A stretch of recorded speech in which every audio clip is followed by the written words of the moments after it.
That's working income.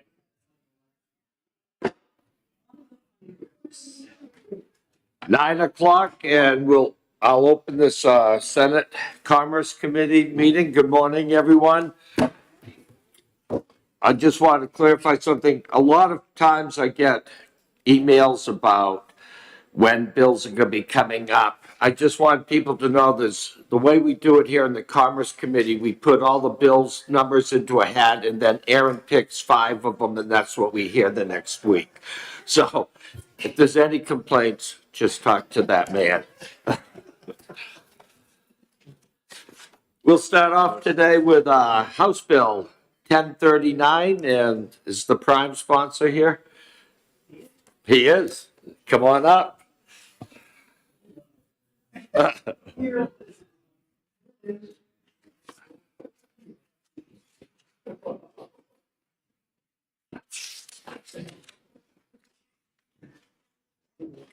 Good morning, Mr. Chair. I bet. I'm just working on my bill. Next, sorry, I forget these things. I was looking on my bills for Senate bills, and I schedule them all based upon the senators, because some senators have multiple bills in common. So we have them batched together by senators. Well, I'll take note to that. Aaron, okay. So my question is, are you guys meeting next Thursday? Are you having a session next Thursday? Are we? Should we just go? Yeah. Okay. Good morning. So this bill it does a couple of things here. So this was, okay, it says 3 things.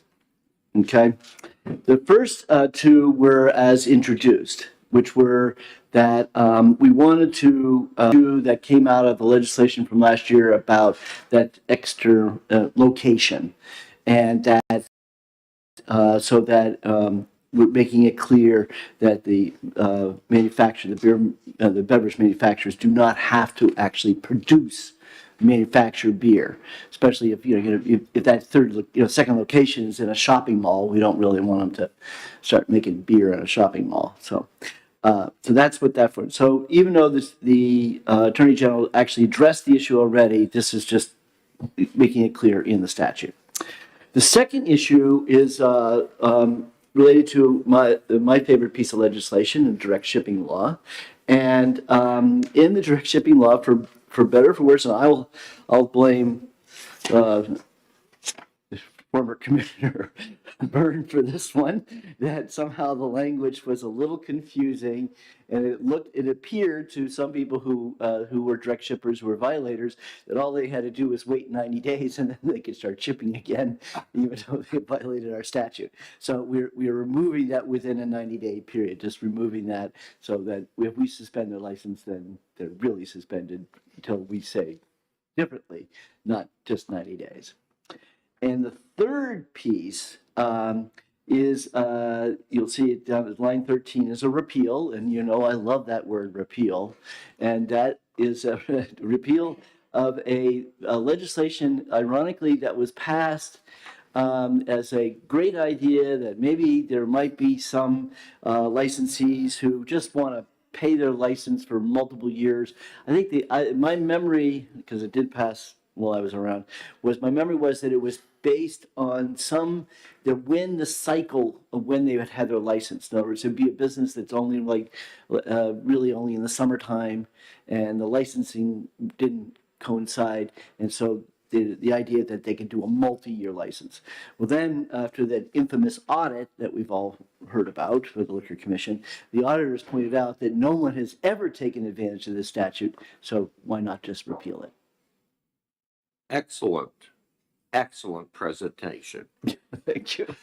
Any questions from the committee? Seeing none, thank you very much.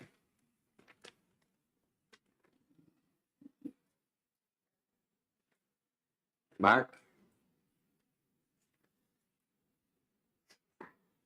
You're not going to dare say his last name? We're informal here. Good morning, Mr. Chairman Good and morning. honorable committee members. For the record, my name is Mark Armaganian. I'm the Chief of Enforcement for the Liquor Commission. As the representative so eloquently stated, that pretty much this is a cleanup bill. There are things that we've been working on for the last 5 years in order to streamline and create more efficiencies for the division. One thing was the multi-year license. Nobody had put in for it in years, so we wanted to just clean it up and get it off the books. So the other stuff in the bill, we do support the bill. The other stuff in the bill is pretty obvious, so I don't want to restate what the representative said. And I'm here to answer any questions. Great, thank you. Any questions? Seeing none, you're off the hook. Thank you. Thank you. Anyone else here wishing to speak on House Bill 1039? Seeing none, I'll close the hearing. You want to?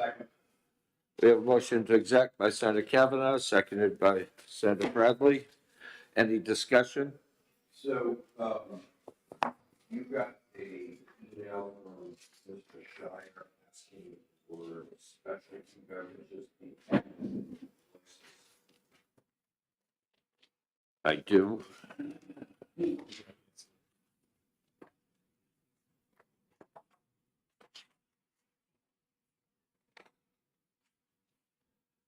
So where will those be added? I'm sorry, I didn't get the email.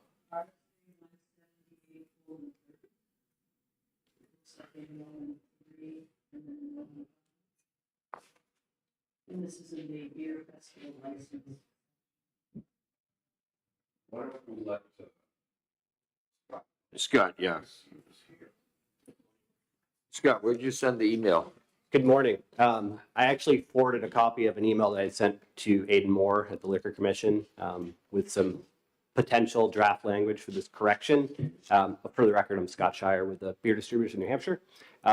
When we passed the specialty beverages law a couple years ago, I think most of the statutes were updated, but we missed the beer festival license for some reason. And right now, it's prohibited to actually sample or sell a specialty beverage at a beer festival, and there's been requests for that. So I was in touch with Representative Hunt about potentially putting it into this bill, since this is sort of an administrative cleanup bill. He was open to that idea. We ran it by Aiden Moore at the Liquor Commission, who is not here today, but had a couple of questions about the language, specifically the differential between the tax rate on specialty beverages and on regular beverages. One's 30 cents a gallon and one's value at 5% of wholesale price. So we just need to fix that. I think we can probably do that fairly quickly and probably get some draft language back to you. But I'll let Mark Armaganian speak to that. He's covering for Aiden today, but that's the intent. Thank you. So is this, no, because this, again, is RSA 178.14. right, 3. This is in RSA 178.30 beer festival. So it would need to be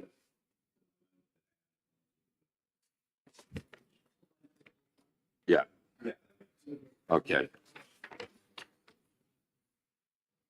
So I guess You can. Scott, will you share with the Liquor Commission this language to make sure that we're good to go? Right. You're good with the Mark?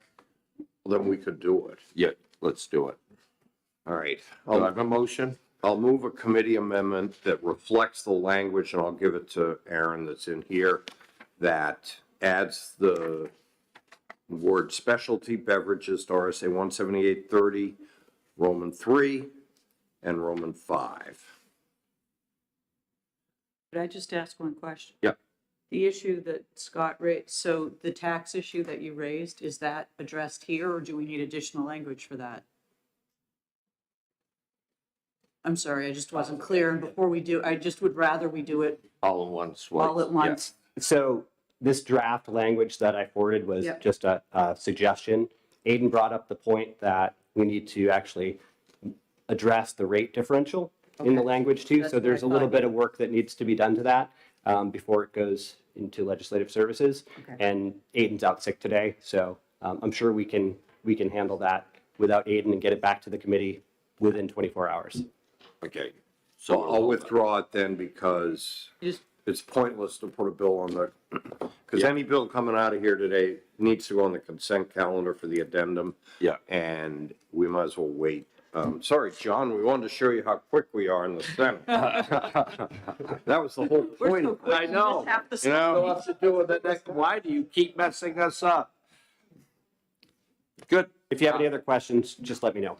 Thank you. Thank you. It's gonna be the one. Yeah, for parent. Yeah, we'll just get it right, though. I have a motion to come out of executive session by Senator Bradley and seconded by Senator Susie. All in favor? Aye, thank you.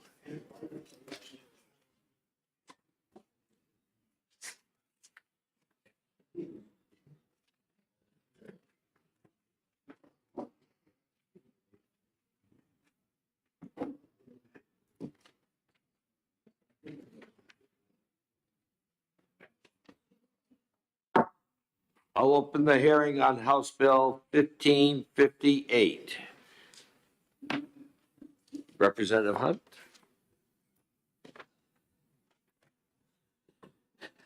Good morning again.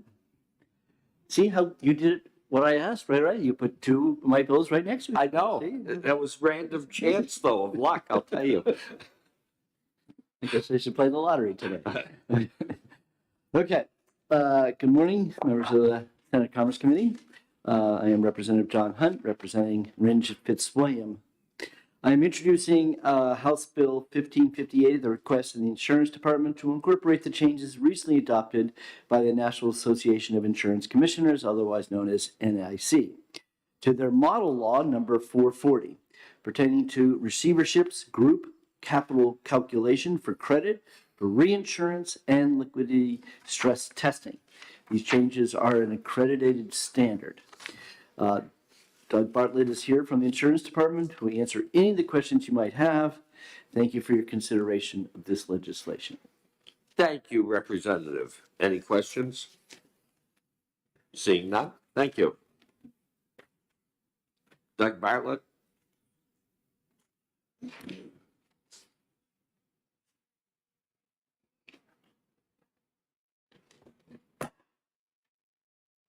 Good morning. Good morning. Thanks for coming. Chairman French, members of the Commerce Committee, I'm Doug Bartlett. I'm the Director of Financial Regulations at the Insurance Department. This bill incorporates updates to an Insurance Model Act regarding group capital calculation and liquidity stress testing for internationally active insurance groups. New Hampshire is the U.S. group-wide supervisor of all the U.S. insurers in the RSUI group, which is part of the larger Allegheny Group. Because there are insurers within the Allegheny Group, which are mainly in the transatlantic holding group that write in foreign countries, we need to have this law.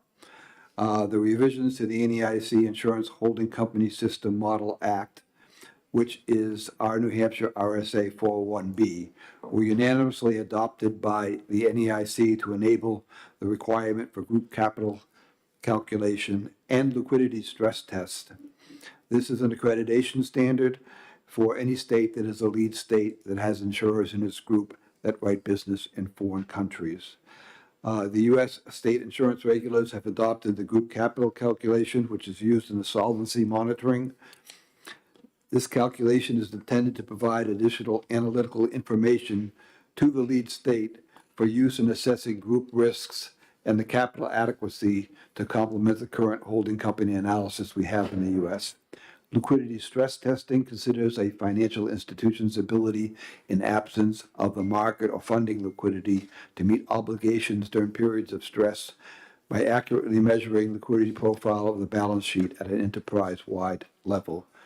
These tools are additions to other tools such as Enterprise Risk Management Reporting, Form F, supervisory callers, which were both added to RSA 401B in 2014, in our own risk solvency report, RSA 401C, which was enacted in 2015.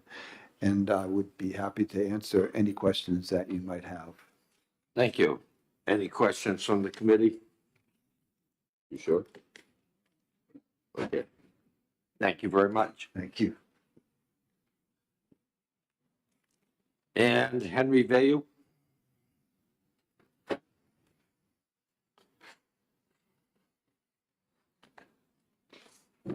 Thank you, Mr. Chairman, members of the committee. Good morning. Record. My name is Henry Bayo, and I'm just here this morning on behalf of the American Council of Life Insurers, which is the industry association, in support of this bill. As mentioned, it's enacting an update to the NAIC Model Act. It's pretty self-explanatory. This works for you? Yes, perfect. Thank you. Any other questions? Seeing none, thank you very Thank you, much. sir. Anyone else wishing to speak on House Bill 1558? Seeing none, I'll close the hearing. Motion for exec session by Senator Bradley, seconded by Senator Susie. All in favor? Aye. Second. To pass by Senator Bradley, seconded by Senator Susie. Any discussion? Seeing none? All in favor? Aye. Aye. Opposed? We have a motion of consent by Senator Bradley, seconded by Senator Kavanaugh. All in favor? Aye. Opposed? Senator Kavanaugh, would you take that one out? Aaron told me that you got no bills from me this year to take out, so I'm giving you all of them today. Blurbs have to be done.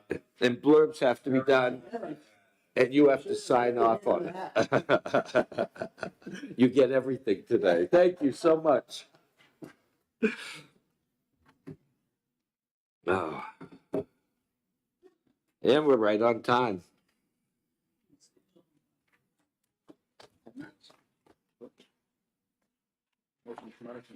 Oh, I have a motion to come, wait, out of executive session by Senator Kavanaugh, seconded by Senator Susie. All in favor? Aye.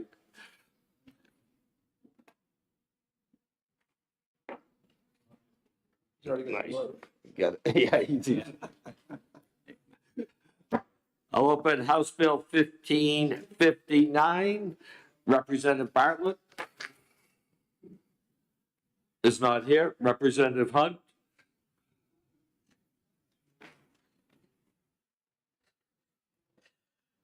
And good morning again. And I haven't changed who I am. Okay, House Bill 1559 relative to the laws administered by the Insurance Department. Good morning, members of the Commerce Committee. I'm introducing at the request of the Insurance Department, and because the prime sponsor is missing, this omnibus type bill will make a number of minor changes to several insurance statutes.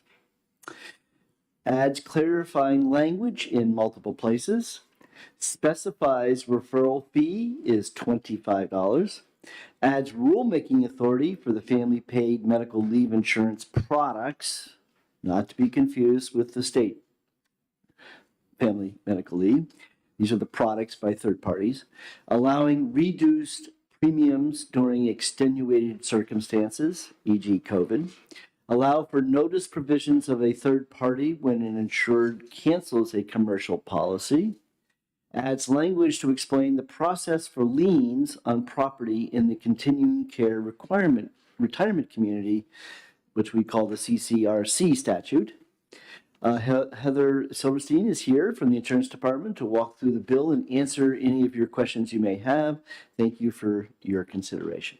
Well, thank you. Any questions from the committee? Seeing none? Heather?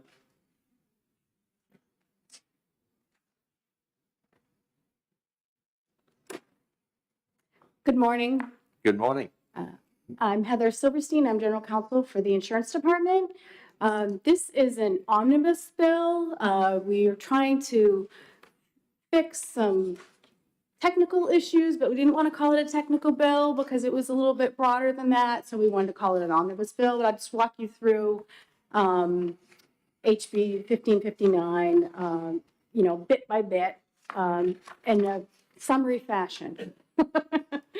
The first part, section 1, relates to premium tax reports. And this is just clarifying under RSA 400A31 with regard to the premium tax report that it just needs to be signed. And then there's a sentence that clarifies, if you submit false information, you're subject to prosecution under RSA 641:3. This came about from COVID. There was notary issues with COVID. And so we don't want to ever have to deal with that again. So this is an easier fix for us, and then we can just use it, here on out. In section 2, we have a change to RSA 400A37 with regard to insurance company examinations, which our department does of our licensees. And the way the statute is written now, the language allows a 30-day window from the time we give a verified report to companies. But we wanted to permit additional time if the department thought it was okay and it was good cause to do so, because it's helpful to build that extra time in, and sometimes there's some back and forth between the department and the licensee. So we wanted the flexibility in the statute to allow for that. Section 3, just clarifying the referral fee from someone who is not licensed to sell insurance to someone who is licensed to sell insurance. That nominal fee, we've clarified that is not to exceed $25, and that's a change to RSA 402:16-B.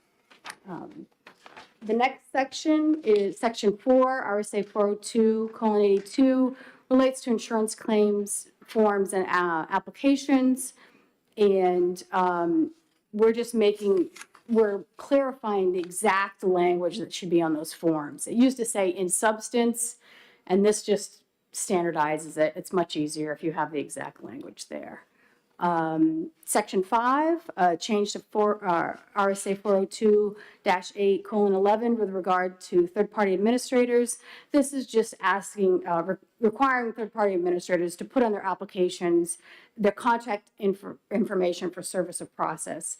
This is helpful to the department because we also often get questions about service on TPAs, and they're not required. That's not a type of licensee that's served at the department, like insurance companies could be served at the department. So this just helps us with those issues. Section 412:16 related language was a little clunky and talked about commercial inland marine insurance carriers are exempt from filing their rates with the department if the policy was not written according to manual rates or rating plans. And, according to our actuary, Christian Citarella, this language didn't really work because it's almost like a disincentive for carriers to use those rating bureaus, which abide by our rating standards. So this is just to clean that up. Section 7, RSA 415:6-F, with regard to individual health insurance. This is to clarify that the patient's bill of rights is for major med products. So we did that in section 7 on the individual health, and then we did it in section 1518 under the group policies. Those patient bill of rights are from major medical insurance, and it's clarifying language there. Section 9 and through 11 relates to changes in our law to allow for the market is becoming more prevalent with paid family medical leave type products. And the thing about those products is they don't fit neatly into other types of products that we regulate. So the closest we can get is disability, and we have rules for disability, but paid family medical leave products are not just for yourself. They're to care for a child, or to care for a mother or a father. And so those rules that we have for disability, we call it first person, don't work with third person type products. And so this is to provide us with the flexibility for rulemaking authority for those types of products.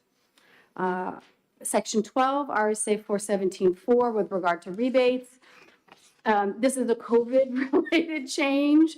We just wanted the flexibility in the statute to allow that, with regard to rebates, that those would not be considered if, such as offering temporary premium reductions during extenuating circumstances that affect the entire insurance market, which is what happened during COVID. It was odd, and we had auto insurance carriers wanting to reduce premiums, in the middle of the cycle. And so this gives us flexibility if those odd circumstances happen to clarify it's not a rebate.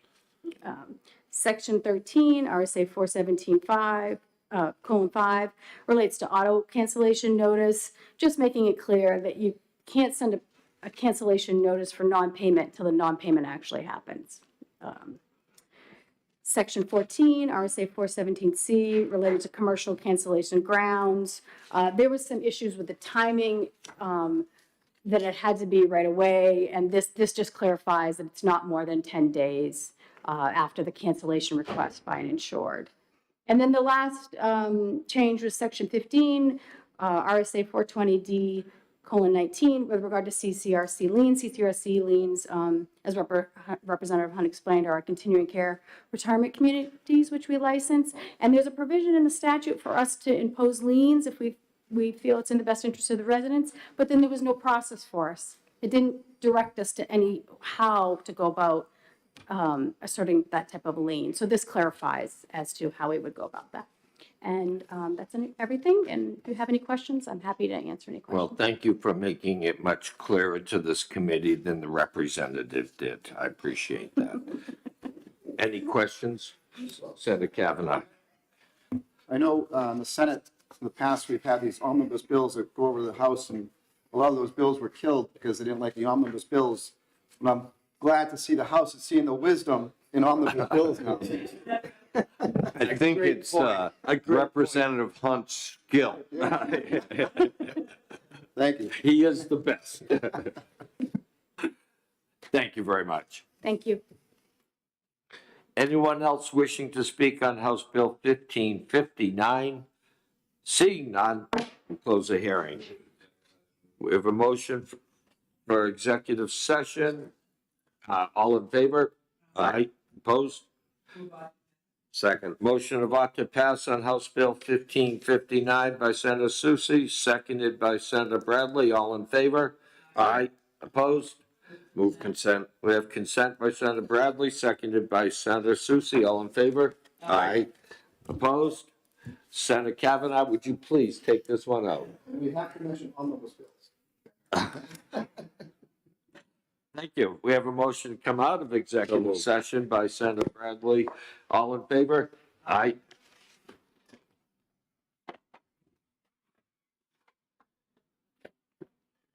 And we're right on time still. I'll open the hearing on House Bill 1583 with my friend Representative Horrigan. Please come up.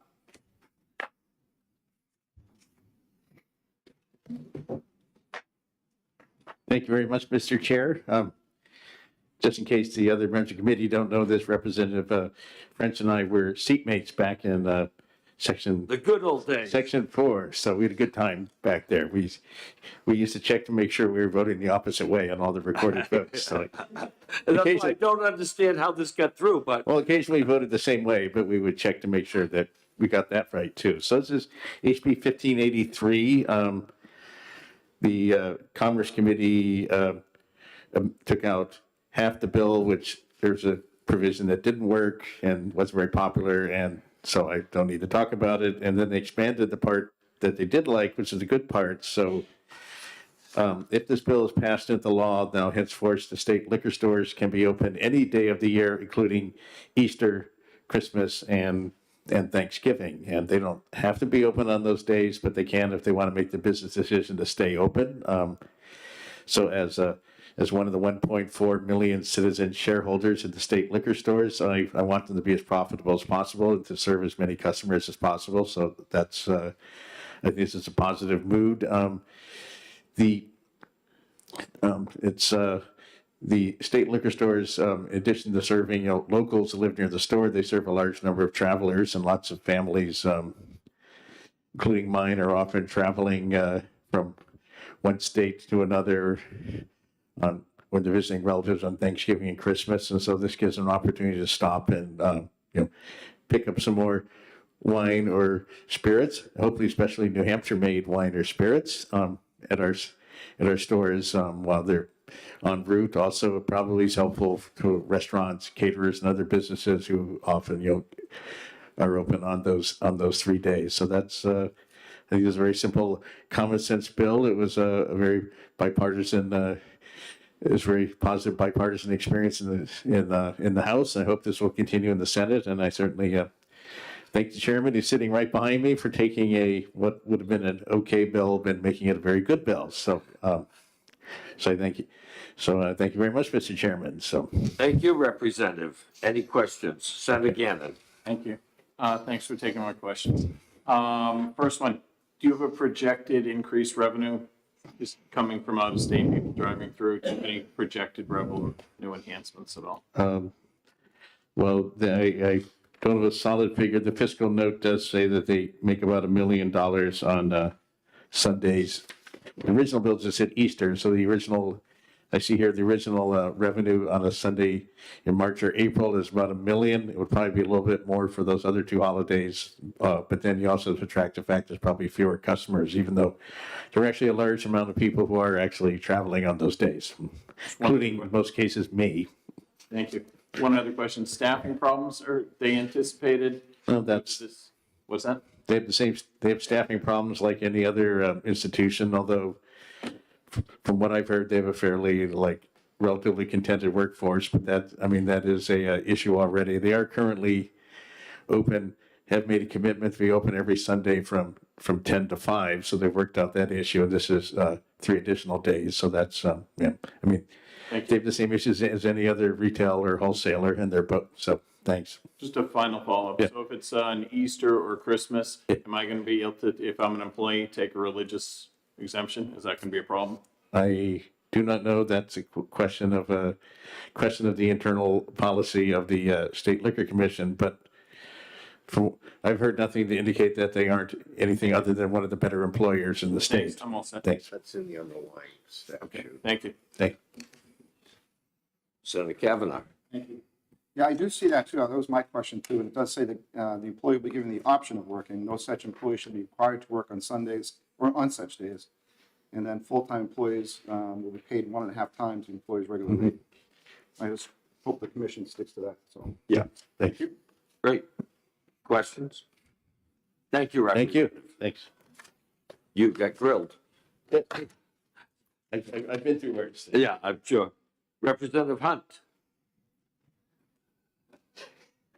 Now for the rest of the story.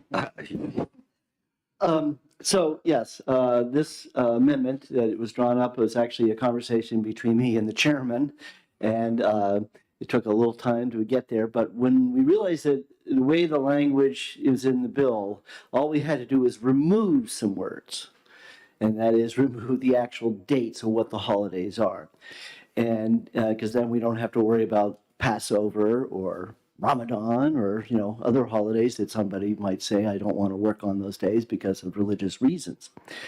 So to really make it what I was prepared to come and say to everybody is this actually doesn't change the law one iota, in the sense that all it does is make, let's say, Easter available, but that doesn't mean it will happen.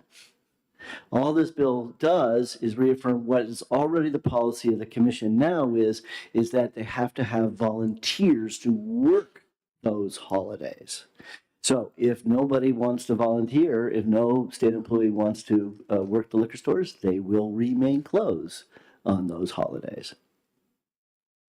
Thank you. Senator Bradley. In practical reality, in your conversations with the chair of the Liquor Commission, what did he indicate which stores are likely to try to take advantage of this change? Obviously, Ones on the highway, obviously, yeah. but not the general.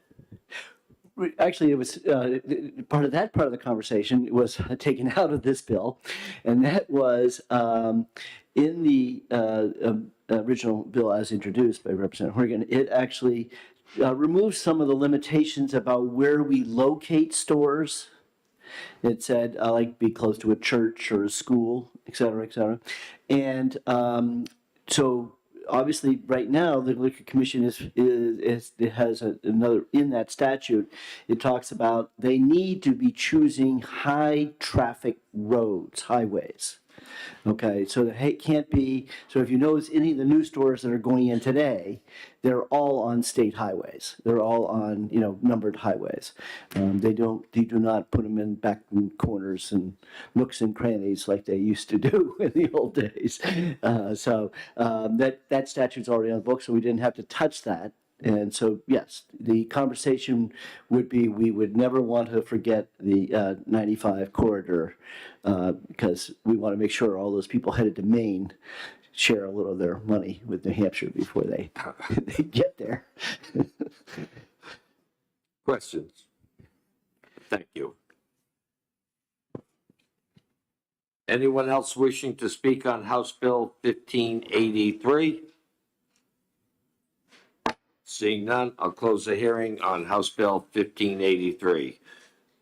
Sure. We have a motion for executive session. All in favor? Aye. Opposed?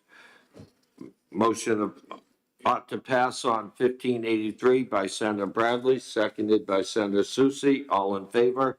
Aye. Opposed? Nay. Very good. 4-1.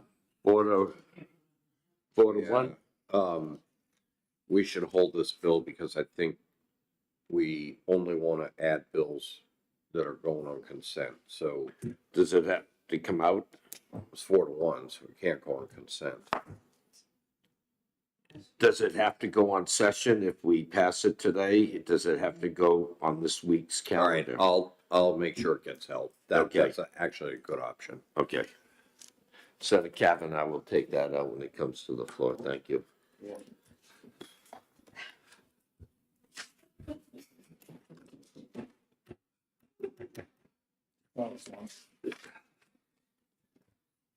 And,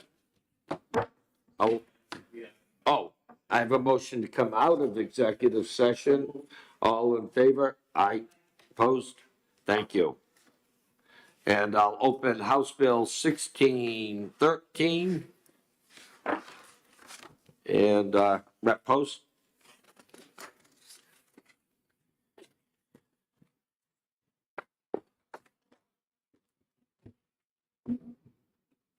Good morning. Good morning. Thank you very much for hearing this today. I do have copies to give the clerk of my testimony.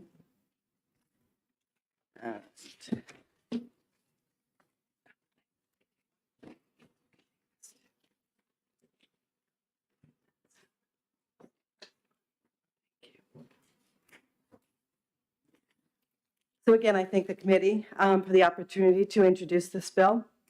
House Bill 1613, FN with an amendment of 22, excuse me. Introduce yourself for the record. Oh, I'm sorry. Yes, I'm Lisa Post.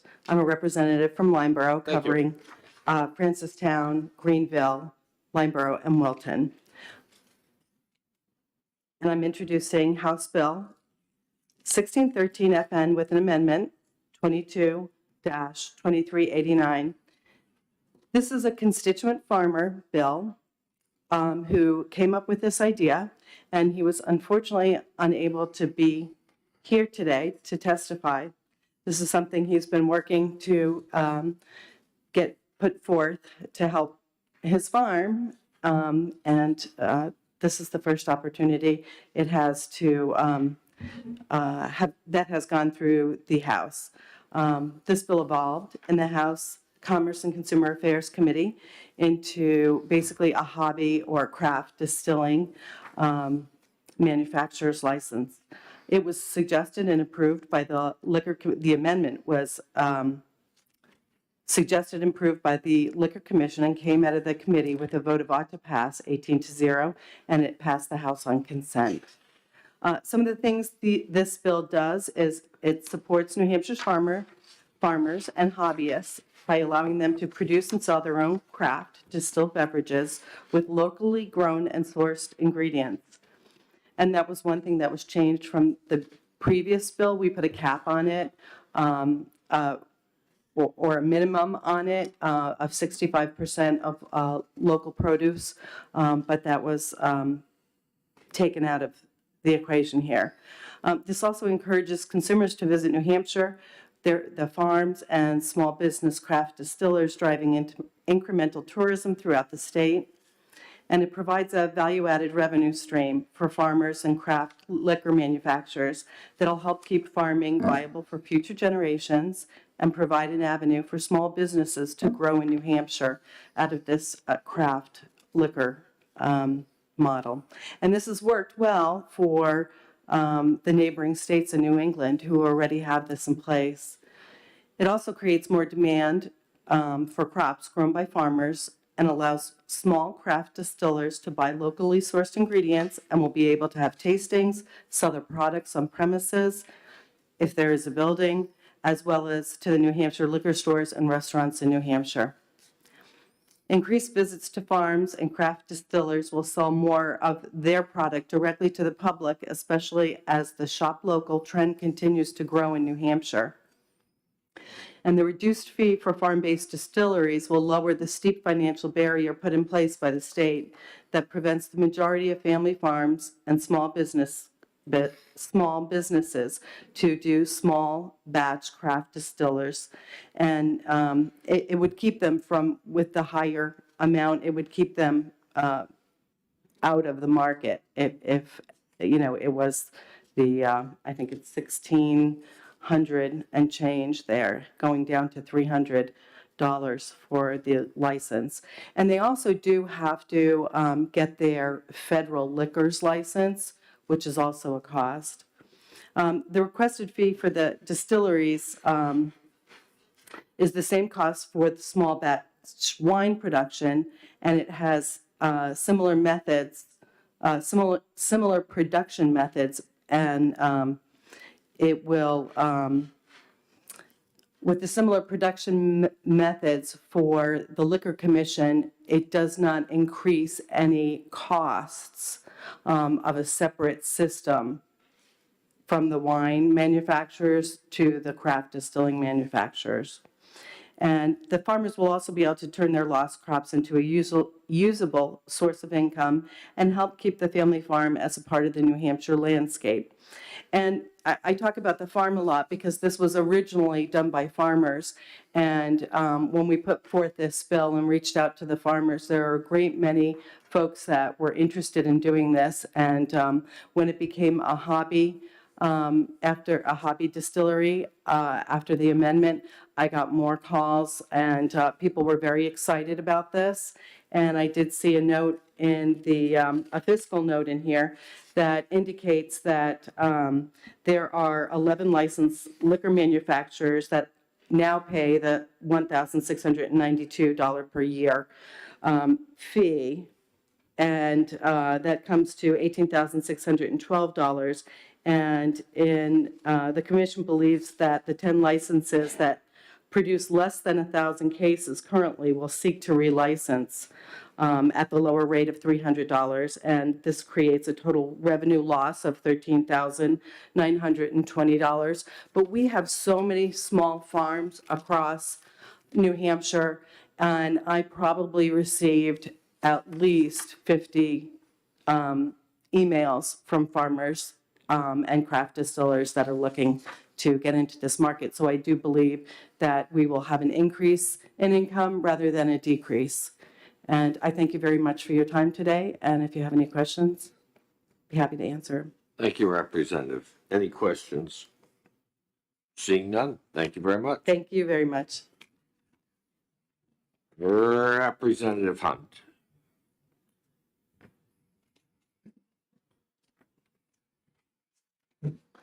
Okay, last but not least, this one's even simpler in terms of we deleted a lot of stuff that was in the bill. We didn't want to get bogged down to who's a farmer and who's not a farmer and where did the product come from, and it was so a lot of stuff in this original bill.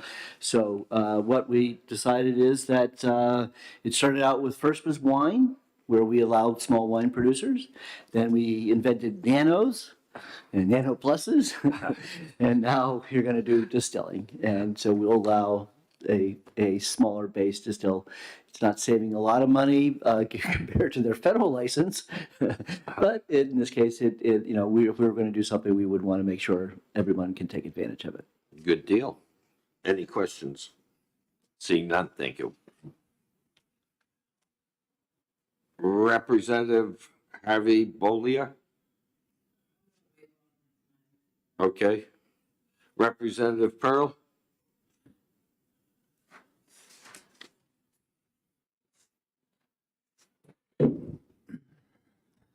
Good morning.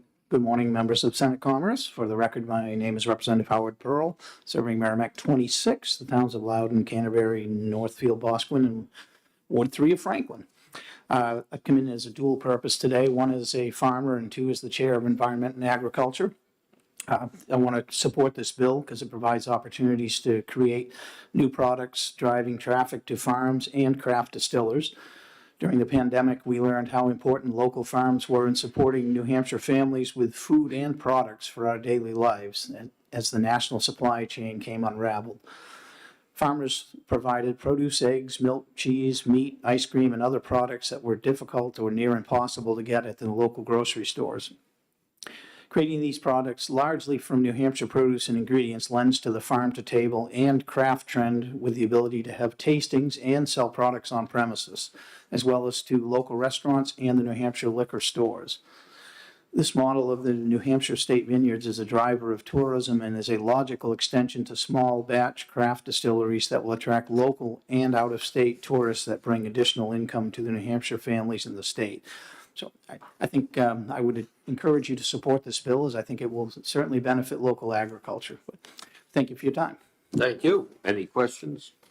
Seeing none, thank you very much. It's much easier over here. Oh, yeah. Mark, would you like to weigh in for the Liquor Commission? Thank you.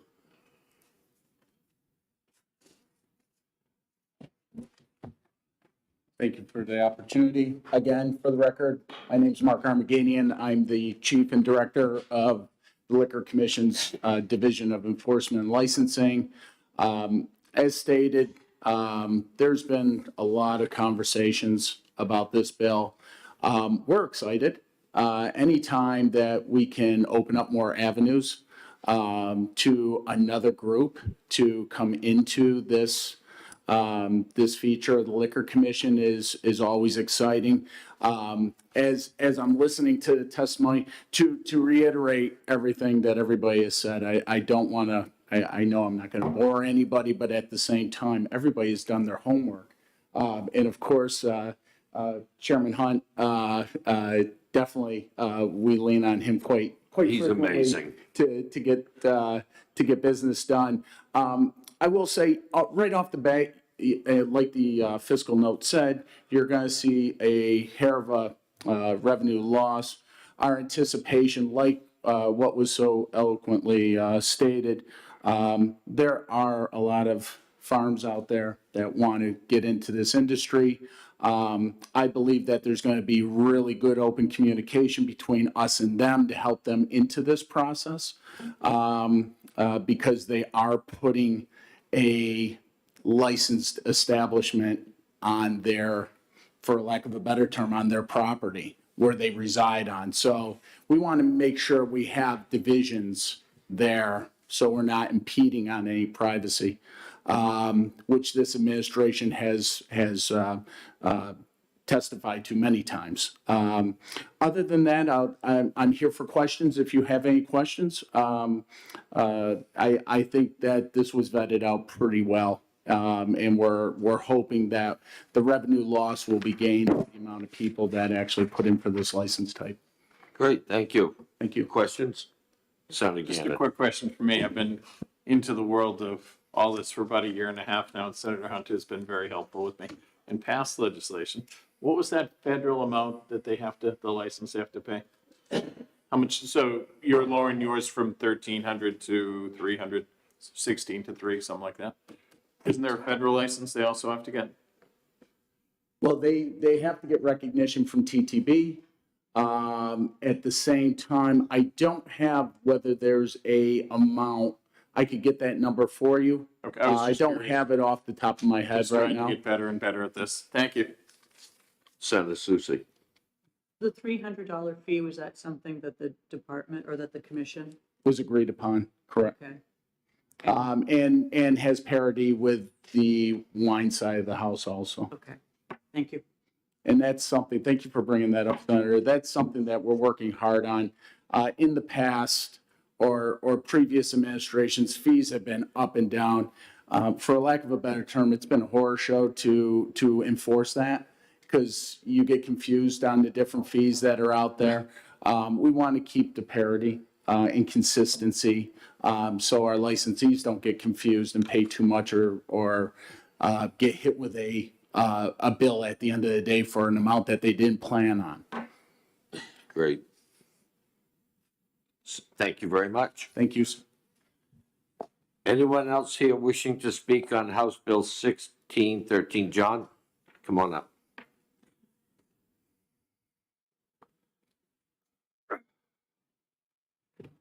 Thank you, Mr. Chairman. For the record, Representative John Patusik from Rockingham 6 Dairy.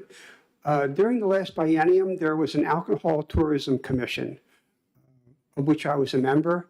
And although the report was never filed, this bill reflects one of the outcomes of the decisions that we were talking about before COVID just, shut us down, about getting the local farmers and producers into small businesses and letting them build up this business to increase the revenue for the state. So I just thought I'd add my 5 cents in to reflect what some of the outcomes were, which unfortunately were never published.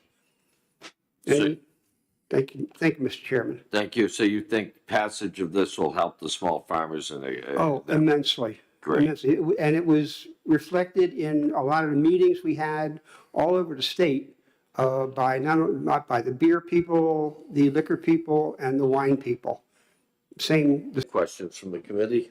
Seeing none, thank you very much. Thank you, Mr. Chair. Anyone else wishing to speak on 1613? Seeing none, I'll close it. We have a motion of executive session. All in favor? Aye. Aye. Opposed? I'll move on to pass. We have a Second. motion of ought to pass on House Bill 1613 FN by Senator Bradley, seconded by Senator Susie. All in favor? Aye. Aye. Opposed? Move consent. Motion of consent by Senator Susie, seconded by Senator Bradley. All in favor? Aye. Opposed? Senator Kavanaugh, would you please take this one out and stop whining? Thank you. I have a motion to come out of executive session. Second. All in favor? Aye. Aye. Opposed? Yeah. Anything else you want to discuss before I close this hearing? Nope, we're all set. Just one of you guys remember the private roads in the conduct committee, 246 and 250? Yeah. Just remind me why we need to study that. I don't think it's went to, we didn't vote it on. 246, 250? Just people have been contacting me, I don't know. No idea, I can't remember. Oh, okay. I thought it was here. Okay. There are some questions about whether or not that is accounted for in taxes. Okay. And also the environment. If you report our Okay. Okay, that's good. I thought I had heard it here. Yeah. Okay, now I can explain to you. Thank you. I adjourn. Thank you very much.